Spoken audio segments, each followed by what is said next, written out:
compelling detective story, a cloak and dagger action, and a romantic drama, all these stories were taken from real life.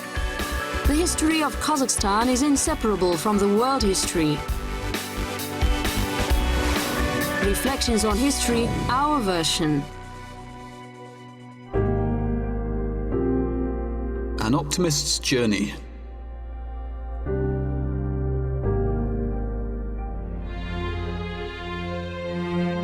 It seemed that she had no alternative but to take care of herself. However, she wasn't used to giving in. She was in England in the 1860s. She remembered the time when they had been together and happy in spite of everything. There were three of them: Alatau, her famous husband, and herself. The scientific and artistic results of those travels are contained in the 2 volumes which she published in his lifetime. But there's little allusion to them in the adventures we encountered during those journeys. And especially there's no mention of the strange incidents which befell myself, often left alone, holding an infant.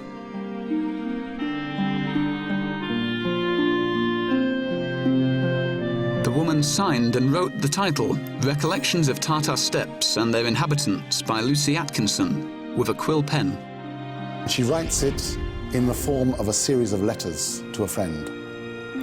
So she's writing the date and the place, and then she's writing, this is what happened.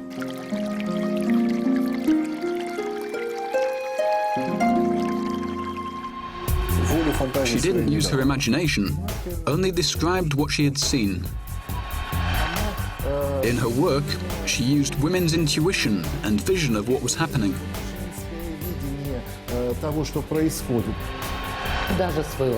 They even gave their son, who was born during that journey, the name of our famous mountains.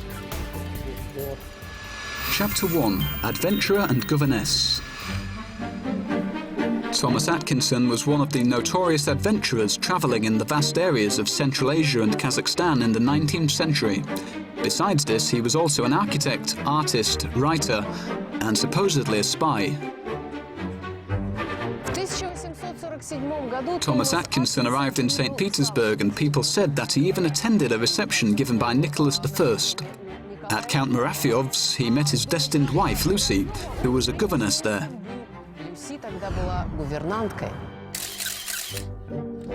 Their honeymoon continued for years. They went to Siberia and Kyrgyz and Kazakh steppes. Who else would agree to it? Nevertheless, she did. Lucy's married name was Sherand Finlay Atkinson. As for her marriage, it turned out to be connected to a strange and unpleasant story, but Lucy found out about it only after her husband's death. Being one of a large family, it became my duty, at an early period of life, to seek support by my own exertions. I accordingly betook myself to St. Petersburg, where for 8 years I remained in the family of General Murafyov, superintending the education of his only daughter. In 1846, I became acquainted with Mr. Atkinson, then about to proceed on his travels into Siberia, and on his return after the lapse of a year, I was married to him. It's difficult to say if their marriage was the result of mutual love or not. However, it was obvious that he left a deep impression on her. Thomas was very good at creating an impression in society, and moreover in different societies. Lucy was 27, and it was unlikely that she could find a good husband. Although she wasn't beautiful, she was attractive, had a strong character, sense of humor, and tremendous optimism. Only a few women would make a decision to go on a 7-year journey to unknown places. So she was not an experienced traveler, but she spoke good Russian. Thomas didn't really speak, at the beginning he didn't speak much Russian, so she was very important. In early 1847, the newly married couple started their journey. They went from St. Petersburg to Barnaul, then crossed Altai and reached the steppe. It's very difficult to follow the couple's exact route using their books. Among expedition members, there were 3 Cossacks and local guides, but they constantly replaced each other. They rode horses and camels during the journey. The first Kazakhstan city mentioned by Lucy was Semipalatinsk. She provided local information which was connected to certain people, events, features and details of life. Thus, she was a real researcher. особенностям жизни, деталям быта. То есть это действительно исследователь. She provides a very accurate time frame. This is different to Thomas. Thomas is very vague about dates. Chapter 2. Woman's Vision of Lucy Atkinson. Approaching Semipalatinsk, the English traveller met a cattle dealer who was driving 300 horses, 7,000 cows and 20,000 sheep for sale. Atkinson was astonished at the fact that the total cost of the cattle amounted to 100,000 rubles. But Atkinson liked fibbing.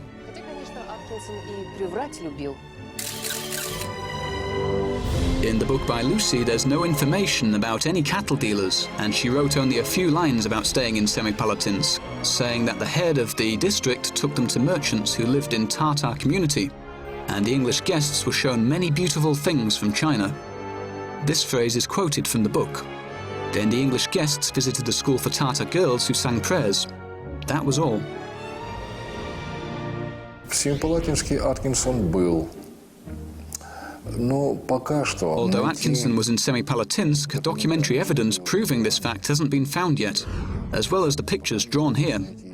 We can say that this area remains a blank spot still. И там его принимали очень хорошо, но вот наши места пока еще остаются, так сказать, белым пятном.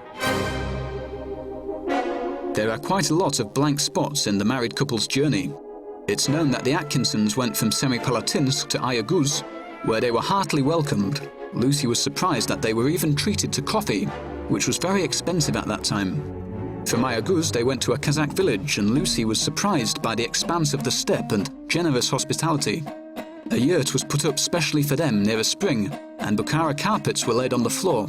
Lucy wrote that it was very luxurious. Tea being ready, we sat down to partake of the refreshing beverage. Amongst the Kyrgyz, it's not accompanied by bread and butter, as with us, but by dried fruits served up on magnificent china plates. We had a number of visitors who came to watch our mode of eating. Our slightest movements seemed to interest them. They looked at us with scrutinizing glances. The other party cast curious glances too.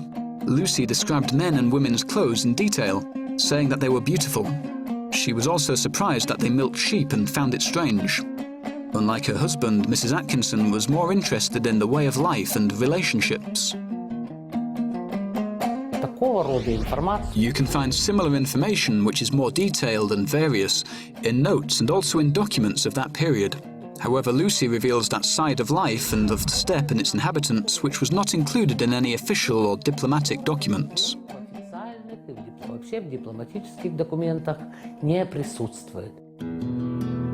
They are a peculiar race of people, being able to remain 2 and some 3 days without eating, and then the quantity they can eat is enormous. I was told that a man can eat a sheep at once. On making the inquiry among the Kyrgyz, one of them offered to treat me with the sight if I would pay for it, but I declined witnessing. They could say anything, even that they would eat a whole sheep, and she became alarmed. Oh my God, what will happen now? Actually, they just teased her and made jokes.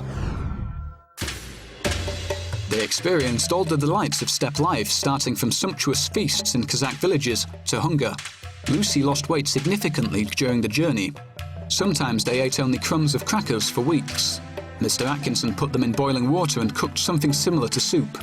Sometimes they had only wild apples for breakfast, lunch and dinner. The travellers baked them like potatoes in ashes. Nevertheless, Lucy was often worried about different problems. For instance, she wrote that a ball was held to mark their arrival, but she had only one dress, which was not at all suitable for the reception.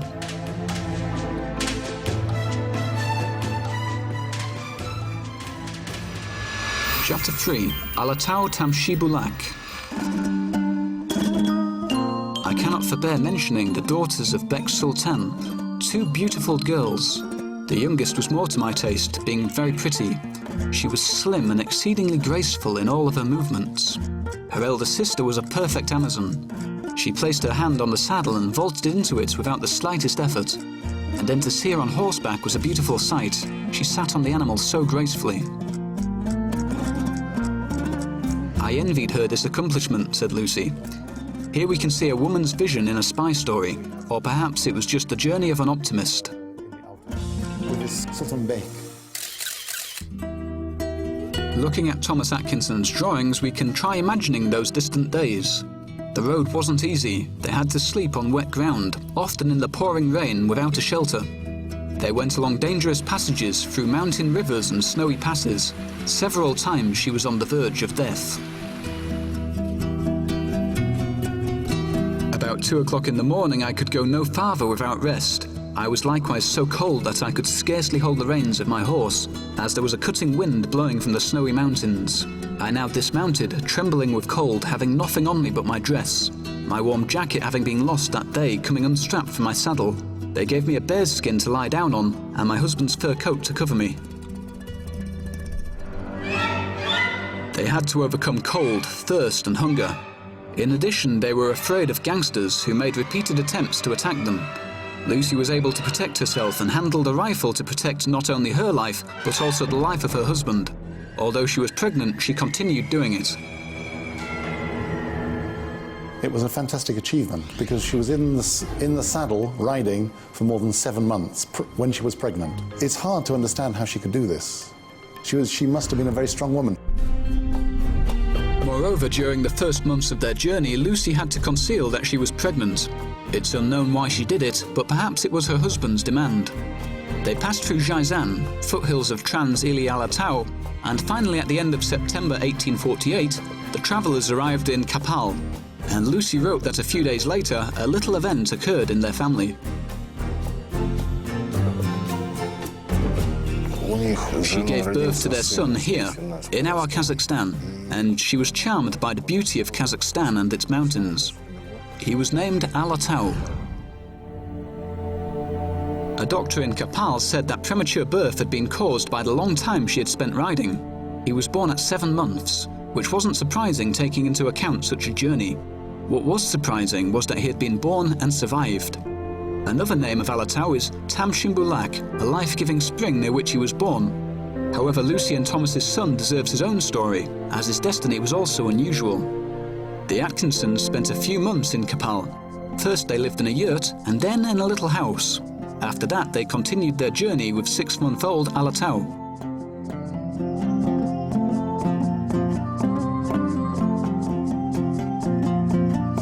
We had farewell visits from many of our Kyrgyz friends.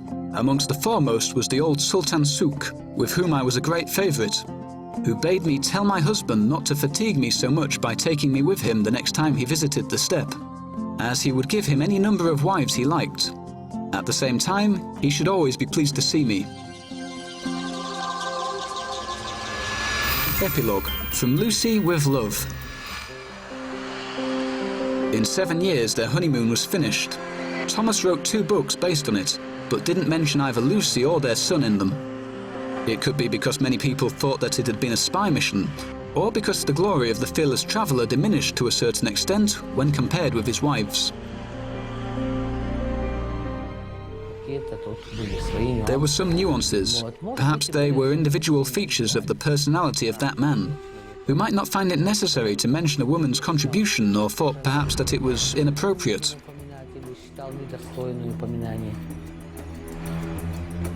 According to other sources, there were different reasons. They say that after Thomas died, they found out that his first wife was still alive and Lucy couldn't be Mr. Atkinson's heir. For this reason, they had to write recollections about the journey to distant Kazakh steppes in order to improve her financial situation.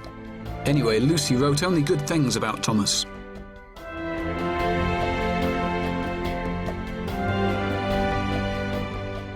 Lucy says that this is a man who I loved and trusted, and he was always truthful and honest to me. This is what she says. She paints a portrait of a very benign man, of a very good man, somebody who looked after her. Notes about the Tartar steppe and its inhabitants were published 2 years after Thomas's death in 1863. It's easy to read this book because it's full of gentle humour and great optimism. In spite of the difficult journey, Lucy Atkinson showed warmth and love writing about our land. The bidding farewell is always a sad feeling. And this I felt when we reached a point in the steppe where I saw for the last time the white peaks of the Alatau and Aktau, rearing their lofty heads far into the clear blue sky. I was loath to leave them, and when I did so I couldn't restrain a tear from starting to my eyes.